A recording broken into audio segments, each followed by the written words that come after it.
Our Mike Bettis, who just set another record here at the Virginia Tech wind tunnel. I want to find out exactly what he got to, because I know they were going to shut him down at 131, but I think it does look like, Mike, I'll let you tell everyone what exactly you got to. And what was the difference between the 120s to the 130s?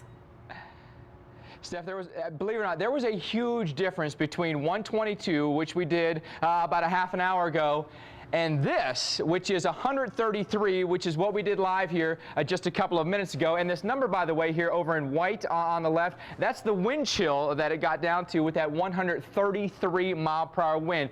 I didn't have too many problems, Steph, at that 122. Actually, I felt pretty good. The only thing that really bothered me was the cold on my ears. But at 133, I started having a little bit of trouble breathing. I felt like at some point I might hyperventilate. So that was the huge difference. There was a lot of force on my chest, and so it was tough, that's for sure. There's no question about it. It was tough at 133. I couldn't have done more than that, I don't think. Yeah, I was going to ask you, do you think you could have got another 10, 20, 30 miles an hour, Mike? What would have happened to you? Well, they asked me, do you think you could have got up to 140? Yeah. And I mean, really, if I concentrated and really, grunted through it, maybe I could have gotten to 140, but yeah. 133, Mike, again, what was funny was I was giving the thumbs down, but nobody saw me give the thumbs down, but it wasn't long after that they shut it down.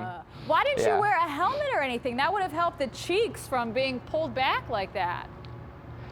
Well, I feel okay, though. It's like a natural facial, I feel like. I'm completely exfoliated now. But that was really incredible, Steph, and I think it really gives you an appreciation when you're in severe weather events like a tornado or in something like a hurricane, a Category 4 hurricane. That really gives you a perspective of how strong those winds are. And a lot of times we don't see those kind of winds, especially on land. A lot of times those kind of winds are over, a flat water surface where there's very little friction. So you've been in multiple hurricanes, and a lot of people at home, and even when we're out in the hurricanes, they'll say, Abrams, we must be at 100, 150. What do you think on average we are feeling out there when we're going through the heart of these storms? Like when you got, blown over with Ike, what do you think that was? 70, maybe a gust? It's hard to say because, this is a very concentrated wind. It's a very steady wind. There's no fluctuation here. When you're in an open space, when you're in a hurricane, it fluctuates constantly. I would say maybe, I know the strongest gust I've ever been in was 101. I measured that behind a cement wall, but I'd say, out in the open, what I've ever felt, maybe 60, maybe 60, I'd have to Steph. agree with you. I don't think it's been any higher than that. But Dr. Lyons is back with us now, Steph. He's on the phone. And Dr. Lyons, I know you were up in those Cat 5 winds in the wind tunnel. I mean, can you give, our viewers some perspective as to what you went through, what I went through, and what they may experience during something like a hurricane? Well, first of all, congratulations. Welcome to the Cat 4 Club, Mike. Great job. Thank you. Unbelievable. Thank you. Well, about the range I remember going through about 130 to 135, the wind started turning to water. It felt like it was water going by you rather than wind.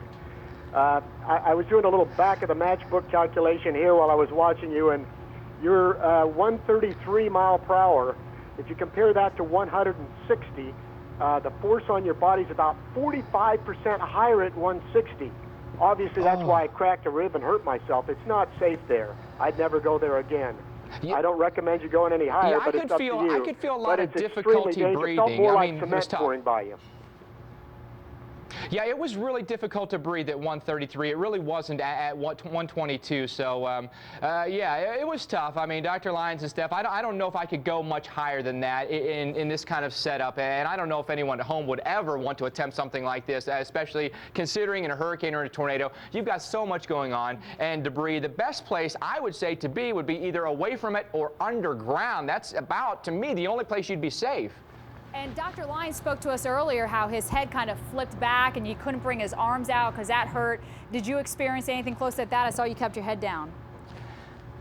Yeah, I kind of wanted to stay steady in one position because any movement can change the wind speed and the tunnel can accelerate that wind. And so I just wanted to stay focused straight ahead. Didn't want my goggles to fly off or anything like that. So staying steady, Steph, was what I wanted to do tonight. All right. Like the record, though. Yeah, congratulations. We're proud of you. Thanks for that, Mike Bettis, and thank you, Dr. Lyons.